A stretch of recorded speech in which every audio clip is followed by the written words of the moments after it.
ॐ प्राणाय स्वाहा ॐ अपानाय स्वाहा ॐ व्यानाय स्वाहा ॐ उदानाय स्वाहा ॐ समानाय स्वाहा ॐ ब्रह्मणे नमः।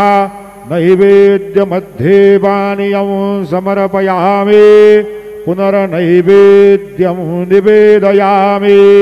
ॐ प्राणाय स्वाहा ॐ अपानाय स्वाहा ॐ व्यानाय स्वाहा ॐ उदानाय स्वाहा ॐ समानाय स्वाहा ॐ ब्रह्मणे नमः।